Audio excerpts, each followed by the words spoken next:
जय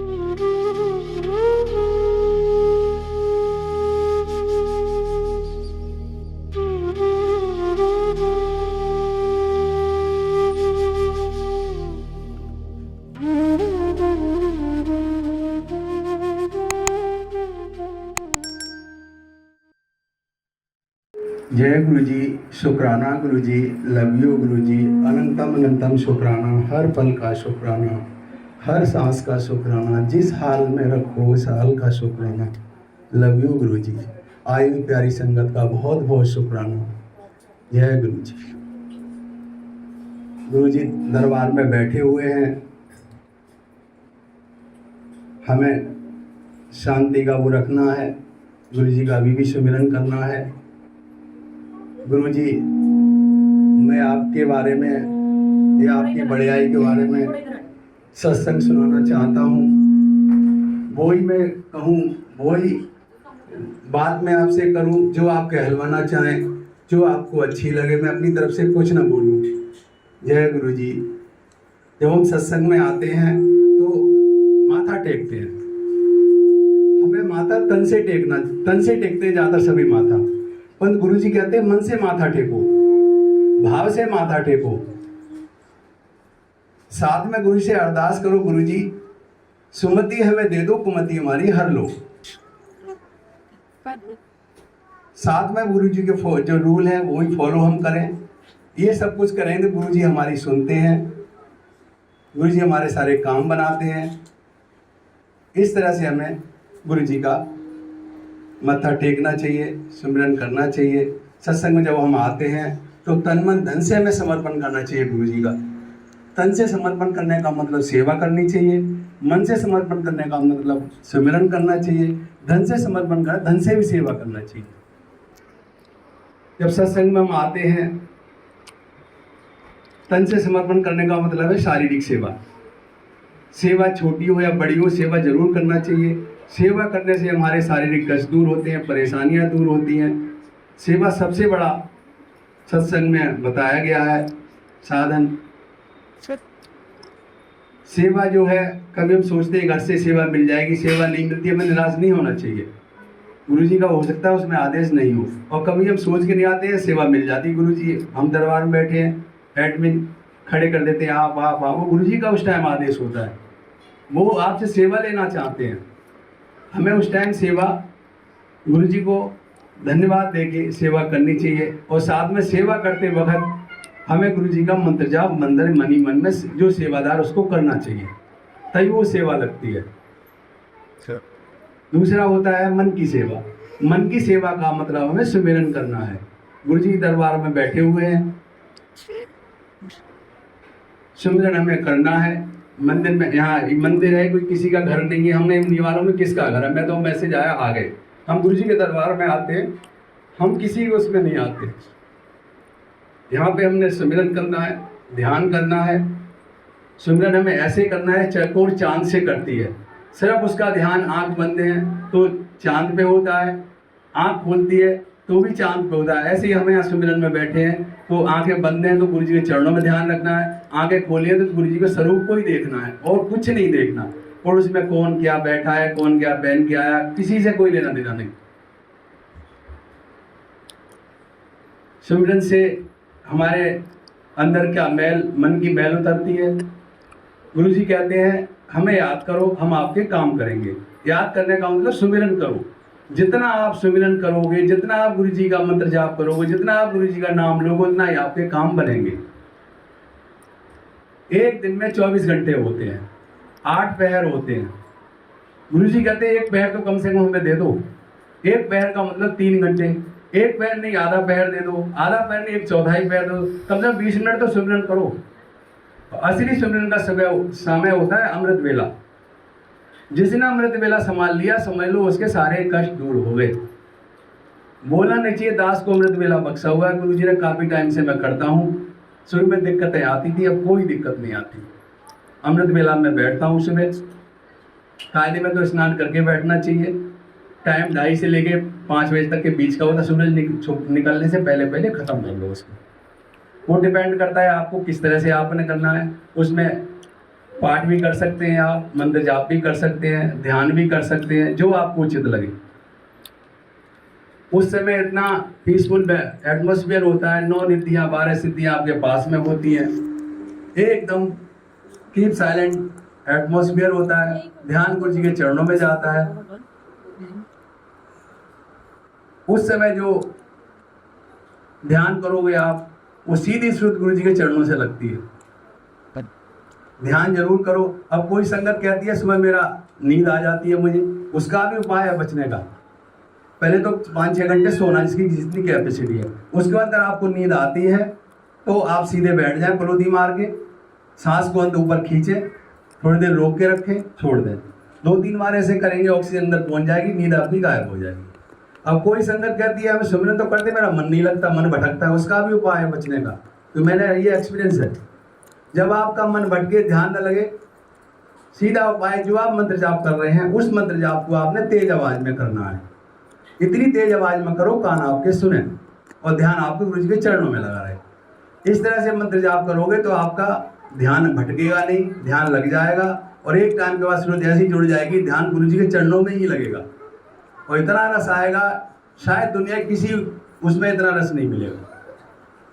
तो ध्यान जरूर करना चाहिए, सुमिरन जरूर करना चाहिए। सुमिरन में बहुत बड़ी ताकत है। जहाँ तक मेरी अंदर की भावना है वो बोलती है, आप अगर 40 दिन लगातार अमृत वेला संभाल लिया और नित्यनेम कंटिन्यू, छोड़ना नहीं है, बीच में डेली उठना है और 40 दिन तक लगातार आपने कर लिया, तो जहाँ तक मेरी सोच है आपकी सारी परेशानी दूर हो जाएगी, प्रॉब्लम्स खत्म हो जाएंगी, गरीबी भी खत्म हो जाएगी। पर करना कंटिन्यू है, नित्यनेम करना है, नित्यनेम नहीं छोड़ना। प्रॉब्लम है, बीमारी है, कुछ है, ना हो मत, वैसे ही बैठ जाओ। दिक्कत है, बेड पे ही बैठ जाओ और सुमिरन जरूर करो उस टाइम, जो आपका टाइम है, 20 मिनट, 10 मिनट, 15 मिनट। तीसरा होता है धन की सेवा। धन की सेवा का मतलब होता है, जैसे बड़े मंदिर जाते हैं, कोई तो नहीं कहता उन लोगों को कुछ डालो, और हम डालना चाहिए। उस पैसे से हमारी संगत आती है, सबको प्रसाद बनता है, लंगर प्रसाद सबको वो डिस्ट्रीब्यूट होता है और गुरुजी उसको वो देखते हैं। उससे क्या होता है, हमारी बरकत आती है।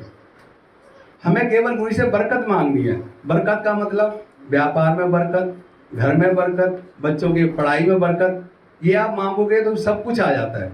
बरकत का मतलब ये होता है, घर में सत्संग हो रहा है, 20 सत्संग का हमने भंडारा कराया, लंगर करा और आ गए 200 लोग, तो 200 लोग ही उसमें कवर हो जाएंगे, वो बरकत होती है। आपके पर्स में पैसे हैं जो भी है और खर्च उससे ज्यादा हो तो गुरुजी उसमें पैसे इतने डाल देंगे पता ही नहीं लगेगा, आप देते जाओ निकाले जाओ, उसमें बरकत रहेगी, खत्म ही नहीं होंगे। इसे बरकत कहते हैं। व्यापार में बरकत होगी तो पेमेंट कहाँ से आ रही कहाँ जा रही पता ही लगेगा, अब काम सारे बनते रहेंगे।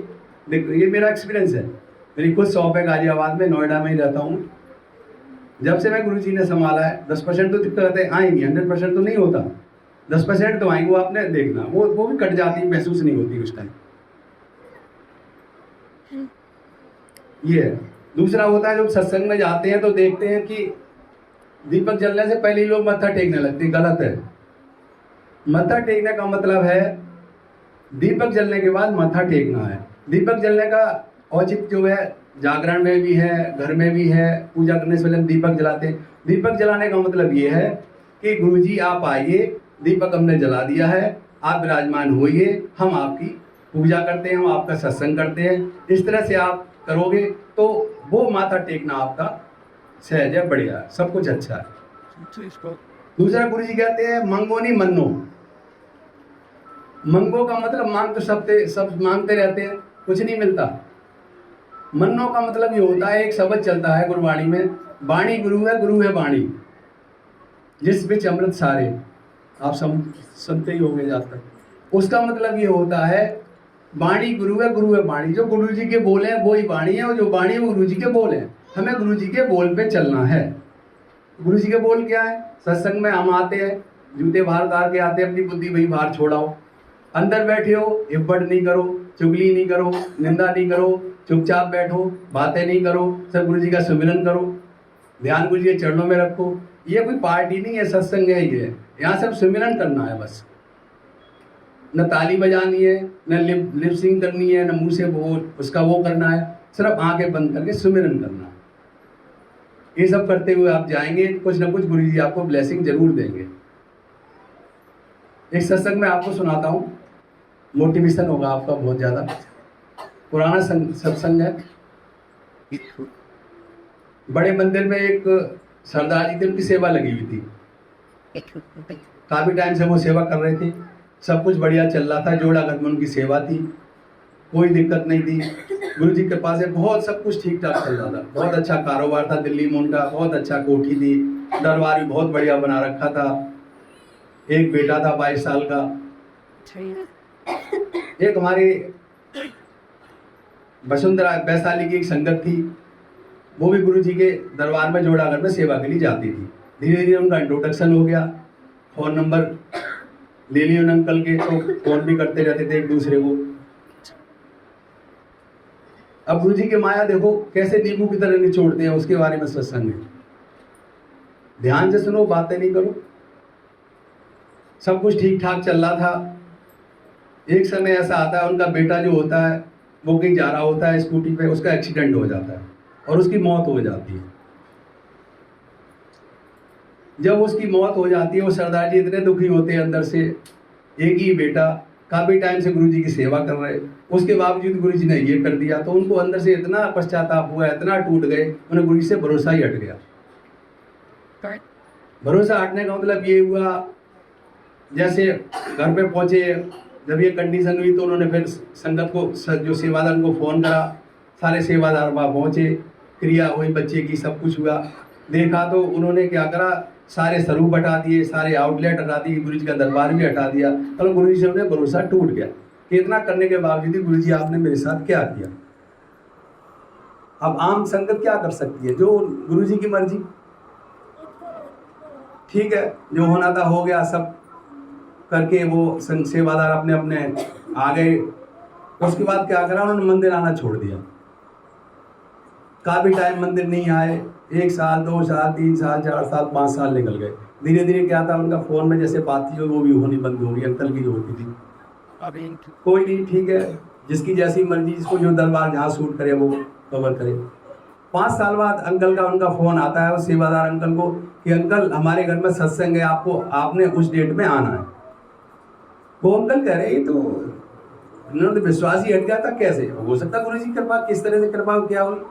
वो डेट जो होती है, उस डेट पे वो अंकल वहाँ पहुँचते हैं और सेवादारों को साथ ले जाते हैं।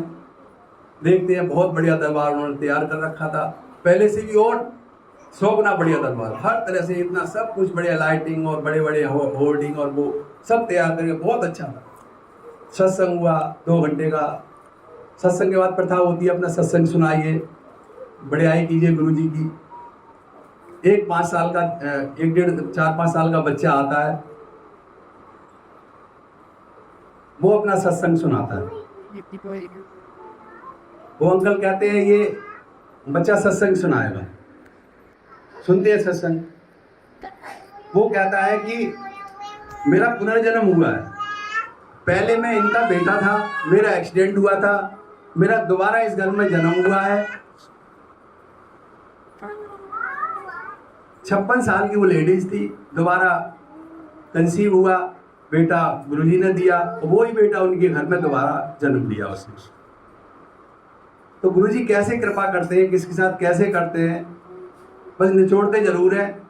पर गुरु से ये कहो, जब आप निचोड़ रहे हैं, बस दुख को हम संभाल सकें, परेशानियों को संभाल सकें, इतनी हमें शक्ति देना।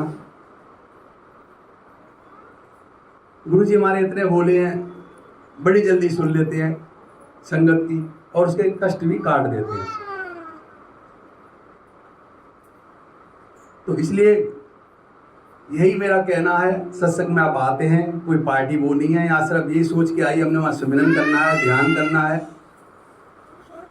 उसके अलावा कुछ नहीं करना है। ये सोच के आप आएंगे, गुरु जी आपकी ब्लेसिंग जरूर देंगे और आपके सारे काम बनेंगे। जय गुरु जी, शुक्राना गुरु जी, लव यू। तेरे बिना सुने कोई जज्बात ना, मेरे विच ऐसी कोई गल बात ना।